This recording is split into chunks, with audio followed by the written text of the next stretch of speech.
In part 1 we saw the problem: banks ran on tiny cushions, and small losses could wipe them out. Now let's see the fix, the actual Basel III rules. Don't worry, they're just 4 common sense tests. Enough capital. The right measure of risk. A hard backstop. And enough cash to survive a bad month. That's the whole thing. Rule 1 asks a simple question: how much of the bank's own money is standing behind its risks? We call that money core capital, or CET1. It's the equity cushion from part 1.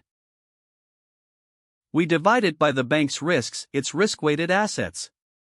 The result is the capital ratio.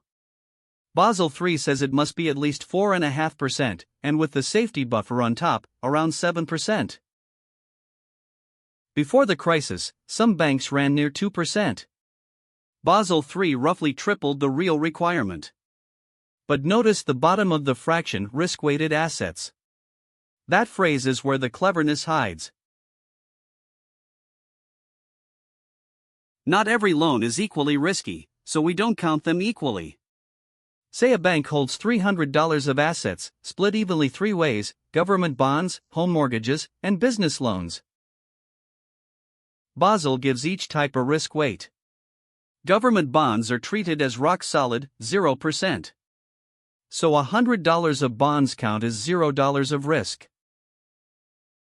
Mortgages are backed by a house, so they get a 50% weight.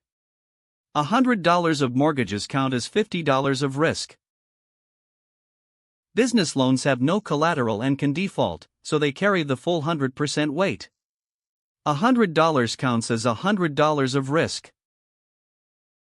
Add up the risk column and $300 of assets become just $150 of risk-weighted assets. That's the number the capital ratio actually uses.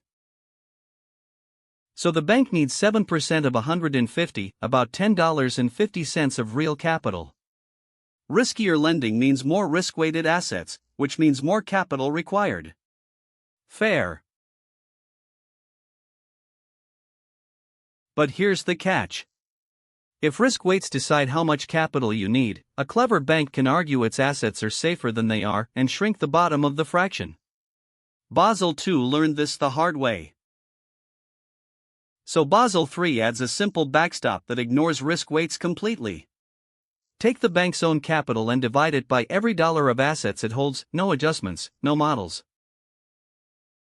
That ratio must be at least 3%. It's a hard floor. No matter what the models say, the bank must hold $3 of its own money for every $100 of assets. Risk weights set the smart requirement. The leverage ratio catches the gaming. A bank has to pass both, whichever demands more capital wins. One last problem. A bank can be perfectly solvent on paper and still fail if everyone asks for their money on the same day.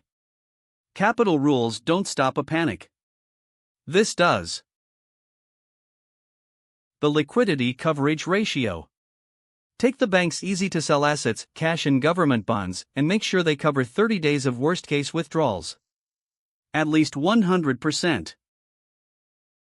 In plain terms, keep enough cash on hand to hand it back for a whole month, even if a quarter of your depositors run for the door at once. So did all this help? Before the crisis, the biggest banks held around 4% core capital against their risks. Today, that number is around 13%, more than triple the cushion. When the 2020 shock hit, the banks kept lending instead of collapsing. 4 tests. Enough capital. Weighted by real risk. A hard leverage floor. And enough cash to survive a panic. That's Basel III, not magic, just a thicker, smarter cushion between banks and the next crisis. If this made the rules click, the whole banking world just got a little less mysterious. Follow along for more finance, explained simply.